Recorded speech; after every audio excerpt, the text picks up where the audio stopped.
সকালে উঠে রান্নাঘরে এসে ভাতটা বসিয়ে দিয়েছিলাম। ভাতটা হয়ে গেছে, ভাতটা নামিয়ে নিলাম।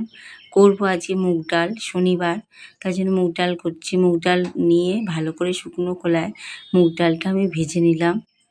ভেজে নিয়ে একদম প্রেসারে দিয়ে দিয়েছিলাম। আর কড়াইতে তেল দিয়ে পাঁপড় কটাও ভেজে নিলাম। শনিবার যেহেতু একটু ভাজাভুজি বেশিই করতে হয়, সবগুলো পাঁপড় ভাজা হয়ে গেলে ওই কড়াইয়ের তেলের মধ্যে কয়েকটা আলু কেটে রেখেছিলাম, সেই আলু কটাও আমি হলুদ নুন দিয়ে ভালো করে আলু কটা ভেজে নিলাম।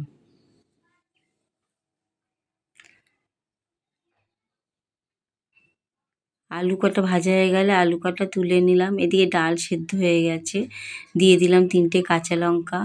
আর মুগ ডালটা করব চৌকো চৌকো করে আলু কেটে আলু দিয়ে মুগ ডাল করব। তার জন্য নুন হলুদ ওই আলু কুচানো সব ওইগুলো দিয়ে হলুদ নুন দিয়ে ডালটা ভালো করে ফুটিয়ে নিলাম। এদিকে কড়াইয়ের তেলের মধ্যে দিয়ে দিলাম উচ্ছেও হলুদ নুন দিয়ে উচ্ছে কটাও আমি ভেজে তুলে নিলাম। উচ্ছে ভাজা হয়ে গেলে ওই তেলের মধ্যে কটা ঢ্যাঁড়স কেটেছিলাম, সেই ঢ্যাঁড়স কটাও আমি ভেজে নিলাম।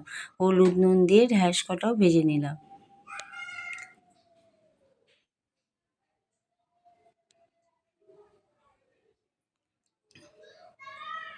ঢ্যাঁড়স ভাজা হয়ে গেলে কড়াইতে তেল দিয়ে ডালটা ফোড়ন দেবো, তার জন্য দিয়ে দিলাম 2টো শুকনো লঙ্কা, তেজপাতা আর গোটা জিরে। ফোড়ন দিয়ে ফোড়নটা ভাজা হয়ে গেলে ডালটা আমি দিয়ে দিলাম। সে ফুটে উঠেছে, সেই ডালটা দিয়ে দিলাম। এবার ডালটা ভালো করে ফুটলে নামাবার আগে একটু চিনি আর একটু ঘি দিয়ে আমি ডালটা নামিয়ে নিলাম। মুগ ডাল একটু নিরামিষ, একটু ঘি দিলে ভালো লাগে খেতে। মুগ ডালটা দেখো হয়ে গেছে। এইবারে করব আমি লাউ শাক। তার জন্য কতগুলো বড়ি আমি ভেজে নিলাম নুন দিয়ে। বড়িটা ভেজে তুলে নিয়ে কড়াইতে আরেকটু তেল দিয়ে দিলাম কালো জিরে। কালো জিরে ফোড়নটা ভাজা হলে দিয়ে দিলাম আলু আর পটল দিয়ে করব, তাই জন্য আলুটা দিয়ে দিলাম। আলুটা একটু ভাজা হলে আমি দিয়ে দিলাম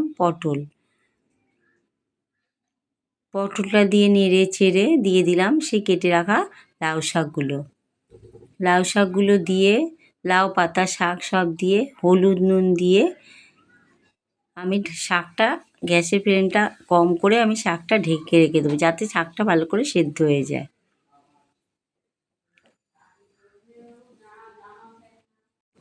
5 মিনিট পরে দেখি লাউ শাকটা সেদ্ধ হয়ে গেছে। ডাঁটাগুলো দেখো জল বেরিয়েছে কত শাক দিয়ে।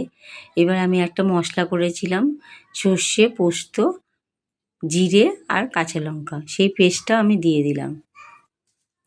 সেই পেস্টটা দিয়ে আবার মশলার সাথে কষিয়ে আমি দিয়ে দিলাম সে ভেজে রাখা বড়িগুলো দিয়ে একটু নেড়ে চেড়ে দিয়ে দেবো আর একটু